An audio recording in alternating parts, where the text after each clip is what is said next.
Do you remember the moment you realized that the world had changed?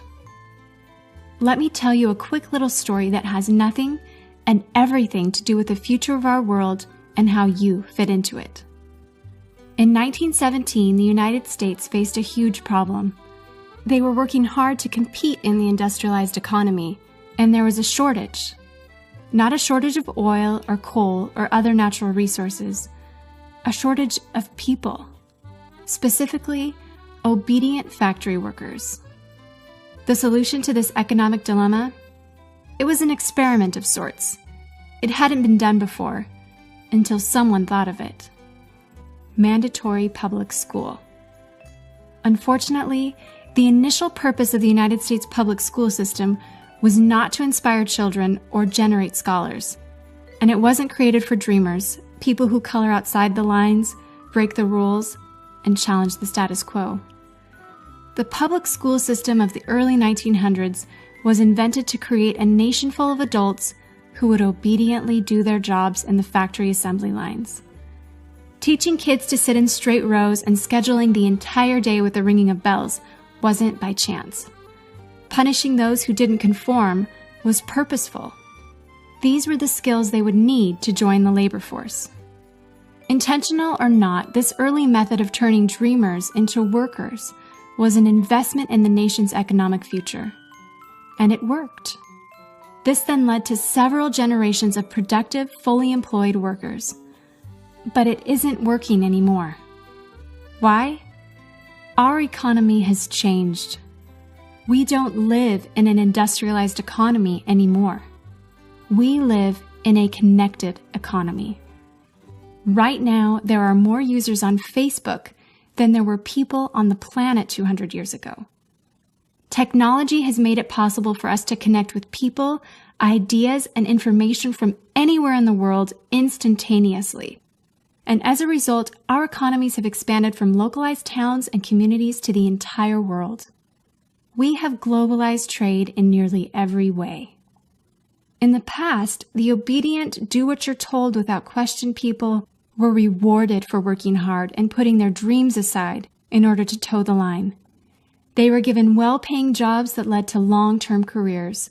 They were guaranteed pensions, benefits, and the promise that they would always be taken care of. And they were. But that promise is gone for most of us today. Even if you have a white-collar job, the majority of white-collar workers are still working in a factory.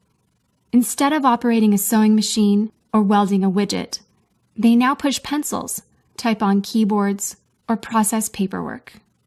It's still factory work because the entire focus of the day is spent on increasing productivity, which leaves little room for creativity, spontaneity, or individuality. The educated, hard-working masses are still doing what they're told, but they're no longer getting what they deserve. Even if you do everything you are told to do today, graduate from high school, go to college, get a degree, work hard in whatever job you can find, if you're lucky enough to find one, you're not guaranteed anything. Companies are being forced to change or die right now. Layoffs happen much more often than job openings appear, and the highest paying jobs are disappearing or heading overseas at an alarming rate. If you have a job where your boss tells you exactly what to do, he or she will always find someone cheaper than you to do it. Did you know that the average length of a job today is about 4.5 years? Contrast that to the 1960s when it was 40 years. The connected economy rewards a different group of people. It rewards the people who see things differently, who don't conform, people who have ideas that no one else has, people who are willing to work hard but know that the old way of doing things is broken.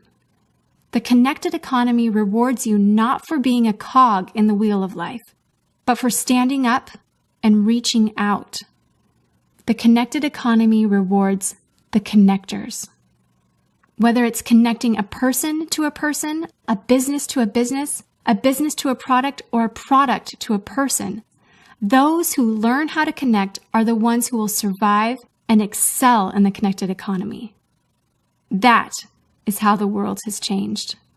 It's not about to change. It already has. Things are different now, and they're not going back to the way they used to be. Look at Facebook. What's their product? It's you. Your network, your information, your ideas, they all have value.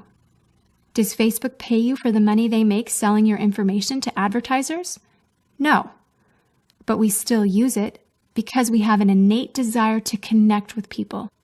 In fact, neuroscientists have found that we are actually hardwired to connect with each other. Some people know how to leverage this innate ability in today's economy, but most don't. And because they don't know how to do it, most of them are paralyzed with fear, resisting the shift, despite clear indications telling them it's time to change. In 1917, a group of people performed an experiment that forever changed the way that we earned a living. The world today is facing another huge problem. We're facing a shortage of our own. Not a shortage of factory workers or consumers. The world has enough of those. We have a shortage today of dreamers and connectors. And so, we're holding our own little experiment. And you happen to be the subject of it. This 8-minute presentation was specifically designed to seek out and find the connectors around us. Those who recognize that we are on the brink of the next economic revolution, who are ready to thrive in the connected economy, and who are searching for the best way to do it. The internet and technology are rapidly changing the way that we do everything today, including how we make a living. It's not too late to embrace the change and find a way to make yourself relevant and profitable in our brave new world. And that's why we've invited you here today. We've created something that rewards you for connecting. It pays you for bringing people together behind a cause, product, or idea. And we have systematized it and made it so that you can do it from anywhere with anyone at any time. If you are passionate about helping people, if you are passionate about changing lives, if you want to position yourself to be a capitalizing force within the connected revolution instead of just a bystander, let's start now. Do you remember the moment you realized that the world had changed? How about the moment you realized you could change with it? Are you ready for the details?